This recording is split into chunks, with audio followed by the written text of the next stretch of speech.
Agora a gente vai começar a estudar os sólidos metálicos.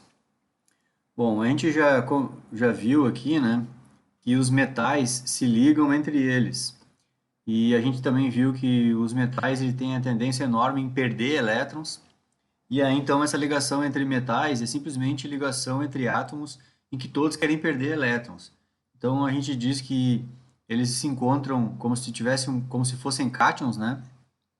Ou seja, perderam seus elétrons, só que ninguém pegou esses elétrons. Então, a estrutura metálica é aquela expressão que é sempre usada, é um mar de elétrons, ou seja, é um monte de átomo ligado um com o outro e todos eles perderam os elétrons que queriam perder, só que aqueles elétrons estão distribuídos entre eles ali. Ninguém pega esses elétrons aí, tá? Bom, então, mas como é que é um sólido metálico? Bom, então a lógica é a seguinte: esses átomos, esses metais, eles vão se juntar de um jeito que seja o mais estável para eles, tá? É isso. Só que qual que é esse jeito que eles vão se juntar? Essa organização em que eles vão se manter entre eles no sólido, a gente chama isso de um arranjo, né? É um jeito de organizar, um jeito que os átomos fazem de se organizar, né? E a exemplo de uma exposição de frutas numa feira, né, onde o feirante ali organizou certinho as laranjas, maçãs e assim por diante ali, né? É mais ou menos nessa lógica que os metais, os átomos metálicos, né, se organizam para formar esses sólidos metálicos, né? E o que a gente vai estudar agora são a estrutura, o jeito que são esses arranjos, né, que a gente chama de empacotamento, né, que é o jeito mais compacto possível que esses átomos conseguem ficar. Então, a gente vai começar, eu vou seguir a sequência do Atkins aqui, né? O Atkins escolheu começar pelo exemplo que é o máximo possível que os átomos conseguem ficar empacotado. O que quer dizer o máximo possível? É o jeito que os átomos conseguem ficar o mais perto possível entre eles. É fácil de imaginar, tá? E esse jeito, na verdade, ele existe sobre dois jeitos. Agora a gente vai aprender o primeiro jeito. Esse primeiro jeito aí, ele é chamado desse nome aqui, ó, estrutura hexagonal de empacotamento, tá? Essa maneira de se empacotar, ou seja, de se juntar entre eles, ela é simbolizada pela sigla HCP. Só que essa sigla aqui, ela vem do inglês. O H quer dizer de hexagonal, o C é closed e o P é packet, né? Então é um jeito de se organizar, né? De se compactar, que é o packet, da forma hexagonal. Então vamos lá, vou explicar para vocês aqui. É, Até o livro aqui usou esses desenhos com as esferas, né? Lembrando que a gente pode simbolizar, digamos assim, que cada átomo seja uma esfera. E esse tipo de empacotamento aqui, ó, estrutura hexagonal empacotado, né? É um exemplo de empacotamento para, por exemplo, magnésio e zinco, tá? Então a gente pode pensar aqui, ó, que esse desenho que está aqui do lado à esquerda seria os átomos de, vamos chutar aí o zinco, os átomos de zinco se organizarem entre eles. Então, que nem se o camarada fosse organizar as laranjas na feira, né, lá de cima, né? A gente colocaria em cima de uma mesa, então, um monte de átomo de zinco, um do lado do outro, tá? Pessoal, percebam aqui, ó, olhem com bastante detalhe no desenho, que cada átomo de zinco, ele está rodeado por outros 6 átomos de zinco. Então, cada vez que a gente tentar organizar, vamos supor que tu quer guardar esferas, tu tem, sei lá, uma caixa para guardar a bolinha de ping-pong. Se tu encher o fundo de uma caixa com bolinha de ping-pong, o máximo que tu consegue compactar em um plano só, sem ter bolinha uma em cima da outra, é esse desenho aqui, ó. As esferas formando um hexágono. Em roda de uma esfera, tu ter 6 esferas. Entendeu? Então, esse aqui, ó, é o exemplo máximo. Estou repetindo aqui. O exemplo máximo de compactação. Beleza. Então, a gente espalharia uma camada de zinco em cima da mesa, né? Então, vamos pensar que a gente está montando isso com bolinhas de isopor, por exemplo, né? Então a gente colocaria o máximo de zinco em cima da mesa, seguindo essa lógica aqui. Essa primeira camada de átomos de zinco, a gente chamaria isso de camada A. Beleza, é a primeira camada que a gente está colocando os átomos ali na mesa. Agora a gente vai começar a colocar átomos de zinco em cima dos que já tem, né? Então essa segunda camada a gente vai chamar de camada B.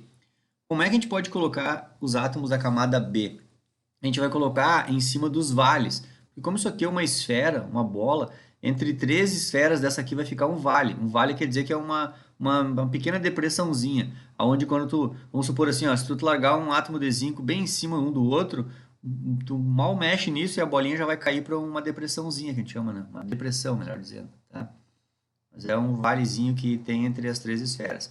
Então, a coisa mais lógica que tem, que todo mundo faria, é colocar a segunda camada, os átomos de zinco vão ocupar essas depressõezinhas aqui, certo? Então, essa aqui vai ser a nossa camada B de átomos de zinco. É igual empilhar laranja. Então, fazendo a mesma coisa aqui, tá? Só que na estrutura hexagonal, quando a gente for empilhar, fazer a terceira camada, tá aqui, ó, quando a gente for fazer a terceira camada de átomos de zinco, a gente vai colocar o próximo átomo de zinco em cima de um átomo da camada A. Então vamos pensar assim, ó, estão vendo aqui, essa aqui é só a camada A, né? Tá em cor azul para ficar mais fácil de entender. E depois em cor verde foram colocadas a segunda camada. Estão vendo que embaixo dessas três verdes aqui tem uma bolinha azul lá embaixo, ó, que é um átomo de zinco lá embaixo? Pois é, se tu colocar o próximo zinco aqui, nesse local aqui, o próximo zinco nesse local aqui, tu tá colocando o zinco num lugar repetido da camada A. Então a gente chama esse tipo de estrutura hexagonal de empacotamento, ela é apelidada de estrutura AB-AB-AB. Por que quer dizer AB-AB-AB? Porque quando tu colocou um átomo na camada A, em cima, na camada B, os átomos já ficaram em lugar diferente.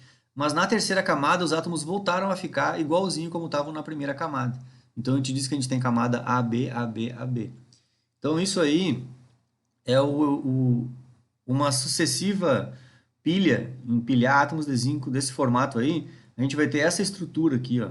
O hexágono aqui, vamos por aqui a primeira camada, né? O hexágono, depois a gente vai colocar esferas sempre entre três esferinhas aqui vai ir um átomo de zinco, né? E depois tem outra camada com seis e assim vai. Então essa aqui é a estrutura, digamos assim, que a gente vai ter, né? O arranjo de empacotamento, esse desenho aqui. E o interessante é que quando a gente faz essa estrutura hexagonal do empacotamento, é que cada átomo ele fica com vizinho a 12 átomos. Se a gente olhar aqui, ó, vamos pensar nesse átomo central aqui. Ó. Nesse átomo central, do lado dele a gente tem 1, 2, 3, 4, 5, 6. E embaixo desse átomo a gente vai ter 3 átomos. Então dá 6, 7, 8, 9. E acima dele vai ter mais 3 em contato com ele. 10, 11, 12. Então, o número de vizinhos que um átomo tem numa estrutura empacotada é chamado de número de coordenação. E nesse caso aqui, ó, da estrutura hexagonal do empacotamento, o número de coordenação é 12. E esse número de coordenação 12 é o número máximo possível de empacotamento de átomos. O que eu quero dizer? Não tem como os átomos ficarem mais grudados do que isso. Entendeu? Ocuparem mais espaço do que isso. É como se tu imaginar que tu quer carregar uma carroça com laranja, o jeito que tu vai conseguir botar mais laranja dentro da mesma carroça vai ser fazer esse tipo de empacotamento aqui. De modo que em torno de cada laranja tu vai ter 12 laranjas, certo? É isso. Bom, só que esse método de empacotamento com o número de coordenação 12, que é o máximo possível, ele pode ser feito de outra maneira, tá? E essa outra maneira, ela é a seguinte, ó, vamos pegar os desenhos aqui do Atkins e vou mostrar para vocês. Ó. A gente coloca uma camada igualzinho que vocês já aprenderam aqui, coloca uma camada de átomos, né? Inclusive, alguns exemplos que fazem empacotamento desse jeito aqui é o alumínio, o cobre também, né? Então agora vamos pensar que a gente está distribuindo bolinhas, só que são de cobre, tá? Então a gente coloca a primeira camada, a camada A, depois quando a gente for colocar a segunda camada, a gente vai colocar de novo nas depressões da camada A. Então até agora tá a mesma coisa que a gente aprendeu, né? Camada A e camada B. Só que agora, nesse tipo de estrutura aqui, quando a gente for colocar a camada C, a gente não vai colocar aqui nesse buraco aqui, ó, tá vendo aqui, ó? Tá vendo entre esse átomo da camada B, ó, o verdinho, esse aqui, esse aqui, esse aqui, Se a gente colocar o próximo átomo aqui, nós estamos fazendo um átomo igualzinho na camada A. Aí vai ficar AB, AB. Aí é o que eu já tinha explicado antes. Agora não. A gente vai colocar os átomos quando tinha uma sobreposição de... Estão vendo assim, quando foi feita essa segunda camada B aqui, vocês estão vendo que aqui, por exemplo, lá na camada A, em torno de cada átomo, então eu posso voltar aqui no desenho. Em torno de cada átomo, na primeira camada, a gente tem 6 vales, ó. 1, 2, 3, 4, 5, 6. 6 valezinhos, né? E quando a gente preenche a camada B, ficam em torno de cada átomo 3 valezinhos sobrando. Percebam que quando colocaram a camada B aqui, ó, se a gente pensar em torno de um átomo central, vamos pensar esse azulzinho que está por baixo aqui, ó, bem no mouse aqui, ó. Se vocês olharem para a direita aqui tem um buraquinho, ó. Era um buraquinho que uma depressão entre 3 átomos e não ficou ninguém em cima daquela depressão. E aqui tem outro buraquinho que não ficou ninguém em cima daquela depressão. E aqui ficou outro buraquinho que não ficou ninguém em cima daquela depressão. E quando, lá naquele que a gente aprendeu, que é o AB, AB, AB, quando se colocou a terceira camada, o que não dá para fazer é colocar bolinhas em cima desses 2 buracos que ninguém tapou. Então, as esferas são colocadas em cima onde tem uma depressão só, né? E aí, então, aquela empacotamento AB, AB, AB, a gente vai fazendo várias camadas de átomos e sempre fica aquele buraco que não fica átomo nenhum em cima. Desde o começo até o fim do cristal tem um buraco, tanto é que dá para enxergar isso pelo pretinho aqui, ó, que é o fundo do cristal, né? E isso, nessa que eu estou explicando agora, quando for colocar a camada C, a gente vai colocar os átomos exatamente em cima daquele buraquinho aqui, ó. Então, em vez de eu pegar a esfera e colocar aqui, eu vou colocar ela aqui, ó. Então, se eu colocar uma aqui, a próxima eu vou colocar aqui. Então, quando a gente faz esse tipo de estrutura empacotada, que é a camada A, depois a camada B, e por cima, em cima da B, a camada não repete a A gente chama esse tipo de cristal de empacotamento ABC. Aqui ele. E o nome disso é chamado estrutura cúbica de empacotamento compacto. A sigla disso, isso é mais conhecido pela sigla em inglês. A sigla em inglês disso é o CCP. CCP quer dizer Cubic Close Packet. Tá? Então, é um empacotamento cúbico, certo? Então, na real, qual é a diferença do A e o B? Como é que eu vou dizer? Em densidade, ou seja, o máximo do empacotamento, eles são iguais. O número de coordenação do AB, o hexagonal, é 12. O número de coordenação do ABC, ABC, ABC é 12 também. O número de coordenação, então, é o mesmo. O que muda é que esse modelo aqui de arranjo, ele é cúbico. E esse modelo de arranjo aqui, ele tem um desenho hexagonal, tá? Mas, então, agora, o que a gente vai ver? Vamos lá, vamos seguir adiante aqui o livro, tá? Quando a gente faz esse empacotamento, a gente fica com espaços vazios no átomo, né? Porque dá para perceber que os átomos encostam um no outro, mas entre os átomos a gente tem espaços vazios, né? E, inclusive, até é possível fazer o cálculo desses espaços vazios. Esse exemplo aqui, ó, o estrutura cúbica compactada, esse exemplo aqui, ele pode ser simbolizado por esse desenho aqui, ó. Por exemplo, se a gente for observar a menor célula possível, a menor distribuição dos átomos em que vai se repetindo, é esse desenho aqui. Então, dentro desse espaço cúbico aqui, ó, que ele é um cubo, né, a gente tem partes de um átomo dentro desse cubo, né? Então, o que é possível fazer?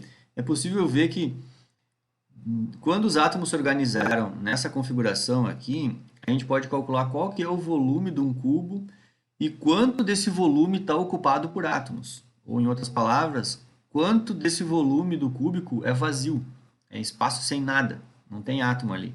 Inclusive, a gente olhando para o cubo, a gente já pode ver uns buracos aqui, ó. Aqui não tem átomo nenhum, ó. Aqui assim é uma parte sem buraco, aqui, né? Tô vendo aqui, ó, tem umas partes vazadas ali, ó. Essa parte aqui, ó, não tem átomo nenhum. Então ele não está 100% cheio, né? Mas é claro que os átomos chegam o mais perto possível um do outro, mas eles geram espaços vazios. Então é bem tranquilo calcular o, como é que, quanto do cubo, quanto desse cubo aqui está vazio.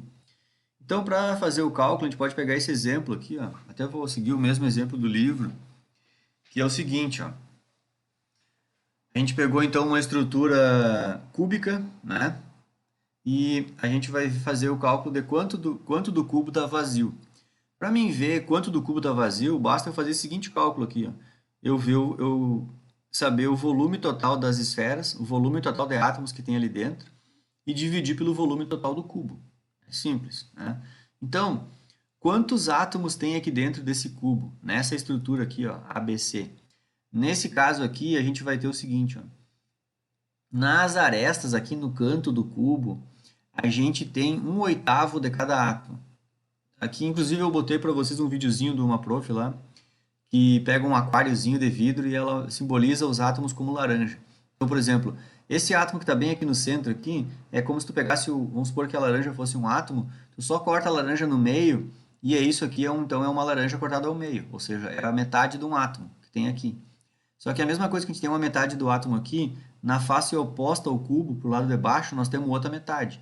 Então, só aqui, com a parte oposta, já dá um átomo, que metade mais metade dá um átomo. Nessa face aqui, a gente tem a metade de um átomo também. E na face oposta, que é para o lado oposto lá, a gente tem outra face. Então, aqui, com a outra face dá um átomo, né? Meio com meio dá um. Aqui vai ter meio com o outro lado mais meio, vai dar dois. E aqui a gente tem uma metade de um átomo e no lado oposto outra metade. Então a gente tem meio, meio, 1, meio, meio, 2, meio, meio, 3. Só olhando para a metade das faces aqui, a gente já concluiu que tem 3 átomos aqui dentro. O que falta concluir é contar esses cantinhos aqui, ó. E quanto que é de um átomo em cada cantinho desse aqui, ó. Isso aqui são ângulos de 90 graus, né? Então, na verdade, aqui, para te colocar uma laranja nesse cantinho aqui, tu precisa pegar a laranja, cortar no meio, que nem essa metade aqui, só que depois tu corta no meio de novo, aí tu vai ter 1/4, só que isso, a metade da metade tu não vai conseguir encaixar ali, aí tu vai ter que cortar a metade da metade, ou seja, isso é 1/8, né? Então, ó, se tu fizer um corte aqui, e depois tu faz outro corte aqui, é como se tu pegasse meia laranja e cortasse em cruz aqui, ó. Se tu pegar meia laranja, essa meia laranja aqui e cortar em cruz, ó, deu um corte aqui e outro aqui, essa parte aqui tu encaixa para lado de cá, essa parte aqui tu encaixa para lá, essa aqui tu encaixa lá e essa aqui tu vai encaixar ali. Ou seja, se a gente somar esse canto, esse canto, esse canto e esse canto, dá uma metade de uma laranja. E tu somar os outros 4 cantos de baixo, dá outra metade da laranja. Então, aqui, tô falando de laranja, né? É os átomos, né? Então, aqui a gente já viu que tem metade, metade 1, metade, metade 2, metade, metade 3. 3 átomos aqui dentro. E contando os cantos, a gente tem 1, 2, 3, 4, 5, 6, 7, 8. 8, 1/8 dá um átomo. Então, aqui dentro a gente tem 4 átomos dentro desse cubo aqui, considerando esse empacotamento aqui. O ABC, que é o empacotamento cúbico, né? E aí, então, como é que se calcula o volume de uma esfera? Aqui, esses detalhezinhos estão todos aqui, né? O volume da esfera está aqui, a equação, ó, é 4 dividido por 3 vezes π e o r ao quadrado. Então, para mim saber o volume total da esfera, eu vou só pegar esse valor aqui e multiplicar por 4, porque são 4 átomos que estão ali dentro, né? Então, eu multiplico esse valor por 4, 4 vezes 4 dá 16, então isso aqui vai dar 16 dividido por 3 vezes π r ao quadrado. Isso aqui é o volume de átomos que está dentro do cubo. E aqui embaixo, eu vou calcular o volume do cubo. Como é que a gente calcula o volume de cubo? Vocês lembram? É o mais barbado que tem. Se ele é um cubo, todas as arestas são iguais. Essa aresta aqui é igual a essa e assim vai. Então, se eu souber o tamanho, a distância de uma aresta daqui, basta eu elevar essa aresta ao cubo, multiplicar ela por ela por ela, e isso é o volume do cubo, né? Então, o volume de cubo é o valor de uma das arestas elevado ao cubo. Bom, só que agora, quanto que é o valor do A? Aí é que vem uma matemáticazinha aqui, ó, Pitágoras. Se eu sei que esse cateto aqui, A, tem valor A, e esse cateto tem o mesmo valor A, quanto que vai ser a hipotenusa? Bom, a hipotenusa eu não sei, só que eu consigo olhar para a hipotenusa aqui, ó, e enxergar que a hipotenusa ela tem um raio de um átomo, ó, ela tem um raio de um átomo, e desse lado aqui ela tem mais outro raio de outro átomo. Então, só aqui ó, eu tenho um raio e outro raio. E aqui essa linha atravessa um átomo inteiro. Então, um átomo inteiro a gente tem dois valores de raio, né? Então, se tu contar aqui, ó, eu tenho um raio, até a metade aqui outro raio, dá 2 raios. Da metade até o fim eu tenho 3 raios, e daqui até aqui mais outro raio. Então, dá 4R. Então, a hipotenusa é 4R. Então, Pitágoras é isso aqui, ó. A hipotenusa ao quadrado é igual à soma dos catetos ao quadrado. O A ao quadrado e o outro B ao quadrado. E aí, então, é só fazer isso aqui. Se a hipotenusa é 4R, então eu boto 4R ao quadrado, o A ao quadrado mais A ao quadrado. Resolvo essa equação aqui e vou descobrir que o A, o valor de A, vai ficar 8 elevado a 1 meio R. Então, se eu fizer A ao cubo, que é o volume do cubo é A vezes A, esse valor vai dar isso aqui, ó, 8 elevado a 3 por 2 vezes o R ao cubo. E aí, então, fazendo esse cálculo aqui, ó, o valor de π é um valor constante, né? O 3,14 lá. O R, a gente pega o R o raio do átomo, né? Nesse exercício aqui, não diz, acho que não disse de que átomo que era. Bom, agora não lembro, não vou ler ele aqui. Mas então aqui foi feito os cálculos, né? E viu que o valor aqui, ó, aqui os valores do raio aqui se anulou, por isso que não interessa, né? Nesse tipo de geometria aqui, o cubo com R ao cubo se anulou aqui, né? E o valor da conta chegou a esse aqui, ó, 0,74, né? Então, independente de que átomo que fosse aqui, se ele formasse essa estrutura de célula aqui, né, do cristal, o valor de ocupado, ou seja, a quantidade do cubo que está ocupada é a fração 0,74. Se tu quiser falar isso em porcentagem, basta tu pegar isso aqui e multiplicar por 100. Então a gente pode dizer que 74% desse cubo aqui, ele está ocupado pelos átomos. E o restante, que dá 26%, 26% desse cubo aqui, ele está vazio. E lembrando, esse exemplo aqui que está no livro é o exemplo com o número de coordenação 12, que é o mais empacotado possível que os átomos ficam. E agora vocês conseguem ver que o máximo de empacotamento dos átomos, 26% do cristal, do sólido, é espaço vazio, certo? Então, vou parar esse vídeo aqui, depois eu sigo.